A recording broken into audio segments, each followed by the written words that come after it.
Hi, it's Nilda, and I want to talk to you a little bit today about abusive relationships and what is it that's keeping you in that abusive relationship.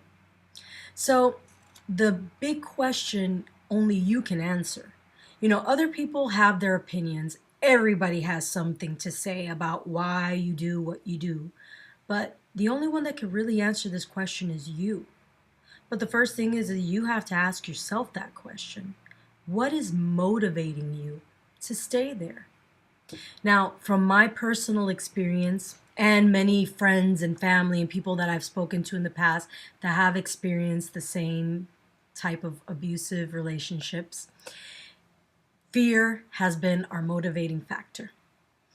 We're afraid of not being able to manage on our own, not being able to raise that child on our own, being afraid that I'm going to take away my child's father from her. The fear of how am I going to be able to afford to take care of the two of us all by myself. The fear that he is going to come after me and do something to me. Personally, that wasn't my fear, but I know that there are many women that do fear for their life.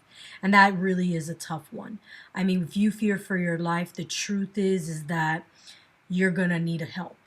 And you're going to need help most likely from not only friends and family, but most likely from the police too. But talking about fear, I want to focus a little bit on that.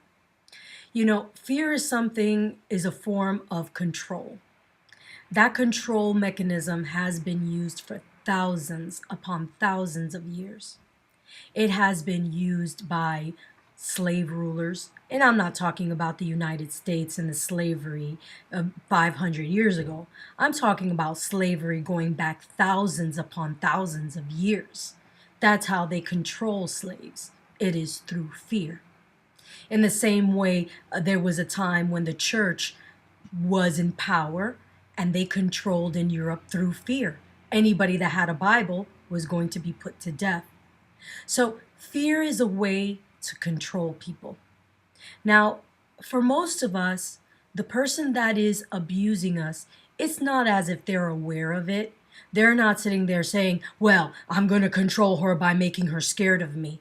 They may not be thinking that way, but they are acting that way. And it is learned behavior. They've learned it from someone else, and therefore they are repeating it. Rarely do they come up with the notion all by themselves. Okay? So, when understanding this, you have to understand that somebody is controlling you. And the only way that they can control you is by making you afraid. That's why abusers will tell you, you're nothing without me. If it wasn't for me, you wouldn't be here. If it wasn't for me, you couldn't do this or you couldn't do that. If it's not for me, they always want to be the source of your power. They want to be the source of your strength. But that's not true. It's not true. How many women, single mothers, aren't there out there, and single fathers? So it's not true that you have to have someone to raise your children with. Sure, that would be ideal, but it would be ideal to have a partner that loves you and respects you rather than someone that is clearly abusing of you in front of your children.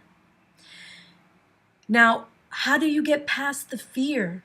That's a tough one because all along this person has been telling you negative things about yourself. You've been believing it and you've been repeating it to yourself. You'll tell yourself, oh, I'm not smart enough. I'm not good enough. No one's going to want me, a single mother with all these children. I don't deserve to be happy. I'm not good enough for that. So there are things that you are being told, and then aside from it, you're repeating it to yourself, and you keep telling yourself that those things are true, but they're not. Trust me, they're not. So, how to get past the fear? Well, the first and most important thing that you must understand is that fear is the absence of love. If you're afraid, it's because you're not loving yourself. So you have to learn to love yourself. And you're going to have to respect yourself. And if you love yourself, just like you love your child, just like you love a friend, a family member, when you love that person, you want the best for them. So you need to want the best for you. And then you have to start asking those questions. Once you start asking the questions, the answers will come. And they may not come overnight, but they will come. So the questions that you have to ask is, why am I not loving myself? If I love myself, why do I tell myself that I'm not good enough? If I love myself, why do I tell myself I'm not smart enough? Why do I say these negative things? Why do I believe these negative things about myself? Is that what I would want for my kids? Is that what I would I want that for my parents, for my friends?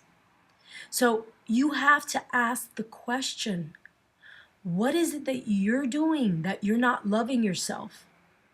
Once you start asking the questions, then you can start looking at yourself and observing. First, it's your thoughts, then it's your words, then it's your actions. And when you observe those three things and how you haven't been loving yourself, then you need to learn how to do the opposite. Start thinking about yourself as beautiful and as smart and as wonderful, capable.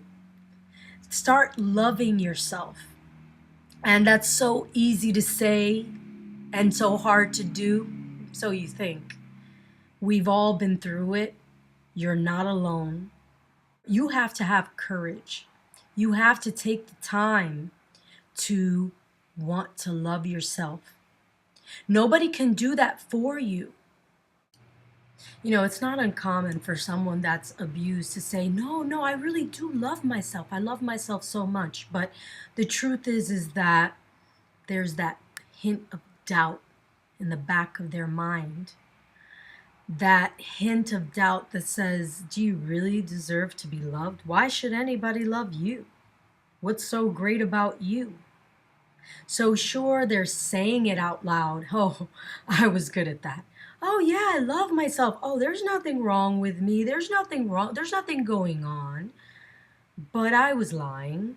I was lying to myself. And then I was lying to everybody else. But most importantly, I was lying to myself because I was making myself believe the things that I thought about myself. So when loving yourself, you have to look for what is best for you. And you have to start acting in a manner that you are loving yourself.